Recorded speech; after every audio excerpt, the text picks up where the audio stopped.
السلام علیکم ورحمۃ اللہ وبرکاتہ۔ آج میں آپ سے ایک دکھ بھری داستان شیئر کرنا چاہتا ہوں۔ آج میرے نمبر پہ ایک اجنبی نمبر سے کال آتی ہے تو میں کال اٹینڈ کرتا ہوں اور سلام کے جواب کے بعد پہلی بات جو انہوں نے مجھے کہی کہ آپ نے مجھے پہچانا؟ میں نے کہا نہیں، میں نے آپ کو نہیں پہچانا، لیکن آواز سنی ہوئی ہے اور مجھے لگتا ہے کہ شاید میری آپ سے ملاقات بھی کہیں ہوئی ہوگی، لیکن میں نے آپ کو پہچانا نہیں ہے۔ تو عام طور پر ایسا ہوتا ہے کہ جب کسی کو یہ کہا جائے کہ میں نے آپ کو پہچانا نہیں ہے تو وہ جواب میں یہ کہتے ہیں کہ یہ بہت افسوس کی بات ہے، اب تو آپ ہمیں پہچانتے بھی نہیں ہیں، آپ بڑے آدمی بن گئے ہیں۔ لیکن اس مرتبہ جو جواب تھا وہ جواب حیران کن تھا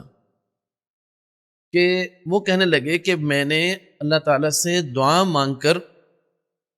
ایک نئے نمبر سے آپ کو کال کی ہے، میں نے دعا اللہ تعالیٰ سے یہی مانگی ہے کہ آپ مجھے نہ پہچانیں، تو اس لیے آپ کا مجھ پر احسان ہوگا کہ آپ مجھ سے میرا تعارف نہ پوچھیے گا، بس میں آپ سے ایک معاملہ شیئر کرنا چاہتا ہوں اور میں اس معاملے کے بارے میں آپ سے شرعی رہنمائی لینا چاہتا ہوں، آپ سے مشورہ کرنا چاہتا ہوں۔ تو میں نے فوراً کہا جی ٹھیک ہے، میں بھی اپنے ذہن پہ دباؤ نہیں ڈالتا اور میں یہ کوشش نہیں کرتا کہ میں آپ کو پہچانوں، آپ بھی مجھے تعارف نہ کروائیں، اور میں نے دعا دی کہ اللہ تعالیٰ ہم سب کے پردے رکھے، تو آپ ضرور اپنا مسئلہ شیئر کریں۔ تو وہ کہنے لگے جی بات یہ ہے کہ میں تاجر آدمی ہوں اور میں ایک ایسی بیماری میں مبتلا ہو گیا ہوں کہ جس کی وجہ سے میں دن رات جو ہے محتاج ہوں دوسروں کا، تو اور اس معاملے کو بہت عرصہ ہو چکا ہے۔ اب صورتحال یہ ہے کہ میری بیوی کہ جس کے ساتھ میں ہنسی خوشی رہ رہا تھا، میرے بچے بھی ہیں، اس نے ان حالات سے تنگ آ کر جو ہے وہ مجھ سے طلاق لے لی ہے اور میرے بچے بھی اب اس کے پاس ہیں۔ اب میں رہنمائی آپ سے یہ لینا چاہتا ہوں کہ میرے پاس 70-80 لاکھ روپیہ ہے۔ اب صورتحال یہ ہے کہ میں ایسی بیماری میں مبتلا ہوں کہ میں اور شادی بھی نہیں کر سکتا، نہ مجھ سے کوئی شادی کے لیے تیار ہوگا، اور جو میری بیوی تھی وہ مجھے چھوڑ کر چلی گئی ہے، اور میں اپنے بھائی کے پاس رہ رہا ہوں۔ میرے بھائی کا مجھ پر احسان ہے کہ اس نے مجھے اپنے پاس رکھا ہوا ہے، میری والدہ بھی حیات ہیں اور میری والدہ محترمہ بھی میرے بھائی کے پاس ہی رہ رہی ہیں۔ تو اب میں نے آپ سے مسئلہ یہ پوچھنا ہے کہ میرے پاس جو رقم ہے تو کیا میں اس رقم کو ساری کی ساری رقم کسی ادارے کو دے دوں، یا اس سے کوئی مسجد بنوا دوں، یا اس کو اللہ کے راہ میں کسی جگہ پہ کسی رفاہی تنظیم میں کسی جگہ پر میں اسے خرچ کر دوں اور اپنے بچوں کو اس سے محروم کر دوں؟ کیا یہ بات میرے لیے درست ہے؟ تو وہ کہنے لگے کہ مجھے کچھ دوستوں نے یہ مشورہ دیا کہ آپ اس طرح کریں۔ تو میں نے ان سے یہ بات کہی، میں نے کہا جی بات یہ ہے کہ آپ کی جو اہلیہ تھی انہیں چاہیے تھا کہ وہ آپ کی خدمت کرتی۔ میں نے ویسے مشورتاً بات کہی تو وہ مجھے کہنے لگے کہ آپ سے میں نے رہنمائی پوچھی ہے، ایک مشورہ آپ سے مانگا ہے، آپ میری ذات سے متعلق جو بات ہے آپ کریں، لیکن آپ میری اہلیہ کے بارے میں کوئی بات نہ کریں۔ وہ بہت اچھی تھی، اس نے جو بھی فیصلہ کیا وہ حالات سے تنگ آ کر اس نے فیصلہ کیا۔ یعنی میں بہت حیران ہوا کہ اتنا حوصلے والا شخص ہے کہ اس بیماری اور ان حالات کے جبر کے باوجود وہ یہ فیصلہ کر رہے ہیں کہ بھی آپ میری اہلیہ کے بارے میں کوئی بات مت کریں۔ تو بہرحال میں نے انہیں شرعی رہنمائی جو تھی وہ میں نے انہیں بتائی کہ جی جب تک جو ہے وہ آپ کی زندگی ہے تو یہ مال جو ہے وہ ترکہ یا وراثت کا مال نہیں کہلائے گا، آپ اس کے مالک ہیں، آپ اسے جیسے چاہیں خرچ کر سکتے ہیں، اپنے علاج کے لیے، اپنی دیگر ضروریات کے لیے، یا اللہ کے راہ میں آپ خرچ کرنا چاہیں، یا اپنے بچوں کو دینا چاہیں، یا اپنے بھائی کو دینا چاہیں، والدہ پر خرچ کرنا چاہیں، بھانجے بھتیجوں پر خرچ کرنا چاہیں، تو اس سب کا آپ کو اختیار ہے۔ جو وراثت ہوتی ہے وہ تو دنیا سے جانے کے بعد ہوتی ہے، حیات کے اندر جو مال ہوتا ہے اس کے آپ مالک ہوتے ہیں۔ تو وہ کہنے لگے کہ اچھا چلیں یہ بات تو مجھے سمجھ میں آئے گی، لیکن ایک مسئلہ اور ہے کہ آج کل ہم اپنے معاشرے کے اندر جو حالات دیکھ رہے ہیں وہ حالات یہ ہیں کہ جب کوئی شخص دنیا سے چلا جاتا ہے تو اگرچہ شرعی طور پر اللہ تعالیٰ کی طرف سے وراثت جو ہے وہ ساری کی ساری طے شدہ ہے،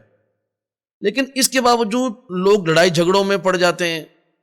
اس وراثت کو صحیح سے تقسیم ہی نہیں کرتے۔ تو اس لیے میں یہ چاہتا ہوں کہ میں اپنی زندگی میں ہی جو ہے وہ اپنی سابقہ بیوی کو یا اپنے بچوں کو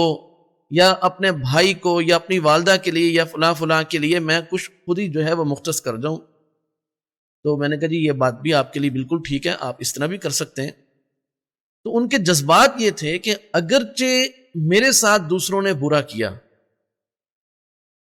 میری اہلیہ نے جو ہے مثال کے طور پہ انہوں نے اپنی زبان سے تو نہیں کہا، لیکن جو وہ بات کہنا چاہ رہے تھے، ساری بات جو انہوں نے بتائی وہ یہ ہے کہ بھی اگرچہ میرے ساتھ اچھا نہیں ہوا،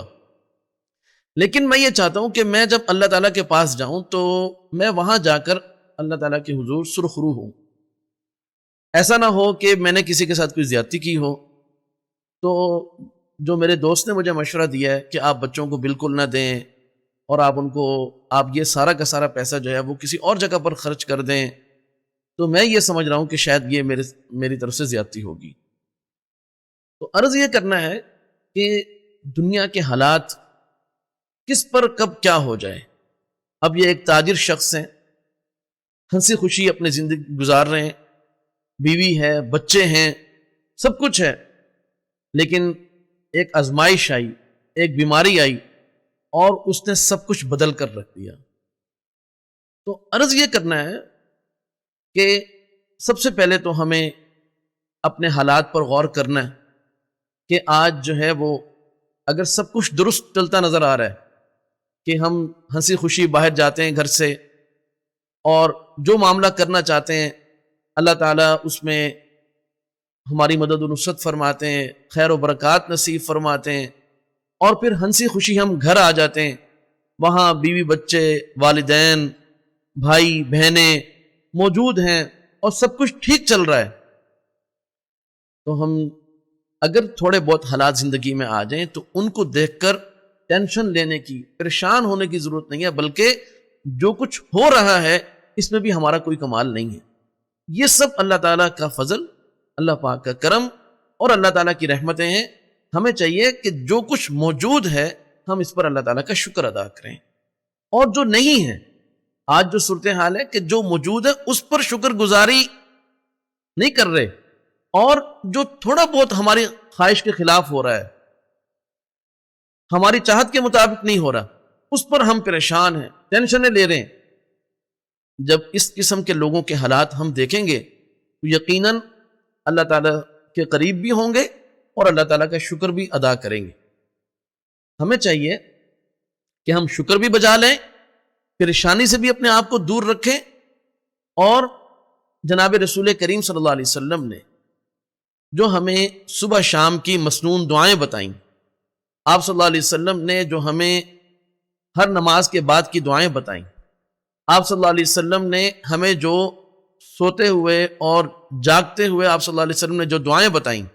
سفر پہ جا رہے ہیں، سفر کے دوران ہیں، سفر سے واپس آ رہے ہیں، مختلف معاملات ہم کر رہے ہیں، تو جناب رسول کریم صلی اللہ علیہ وسلم نے موقع موقع کی ہمیں مسنون دعائیں بتائیں۔ ہمیں چاہیے کہ ہم ان مسنون دعاؤں کا اہتمام کریں اور ہم کوشش کریں کہ ہم اپنی خواہشات کو ضروریات نہ بنائیں۔ جب ہم اپنی خواہشات کو ضرورت بنا لیتے ہیں تب ہماری پریشانیوں کا آغاز ہوتا ہے اور ٹینشنوں والی زندگی کا آغاز ہوتا ہے۔ اللہ تعالی ہم سب کے ساتھ خیر کے، عافیت کے اور رحمت کے معاملات فرمائے۔ ہمارے جو بزرگ تھے وہ ہمیشہ یہ دعائیں مانگا کرتے تھے، انہی سے سیکھ کر اب یہ دعائیں ہمیں بھی مانگنی چاہیے۔ وہ یہ دعا مانگا کرتے تھے کہ اے اللہ کبھی کسی کا محتاج نہ بنانا۔ احتیاجگی یہ انسان کو بہت کمزور کر دیتی ہے۔ ہمیں چاہیے کہ ہم اللہ تعالیٰ سے یہ دعائیں مانگیں کہ اے اللہ جب تک اس دنیا میں آپ کے علم کے مطابق آپ کے حکم سے زندہ رہنا مقدر ہے، ایمان کی سلامتی، صحت و عافیت اور خیر و برکات کے ساتھ زندہ رہنا مقدر فرما، اور جب اس دنیا سے جانا مقدر ہو جائے تو ایمان کی سلامتی، صحت و عافیت کے ساتھ اور بغیر کسی احتیاج کے اس دنیا سے جانا مقدر فرما۔ اللہ تعالی ہم سب کے ساتھ دنیا اور آخرت دونوں میں خیر کے معاملات فرمائے، دنیا اور آخرت دونوں کے شر اور فتن سے اللہ تعالی ہم سب کی حفاظت فرمائے۔ السلام علیکم ورحمۃ اللہ وبرکاتہ۔ محمد احمد ادریس، مدیر جامعہ دارالعلوم رحیمیہ۔ یا نفس ان لم تصبری لا تجزعی وإلى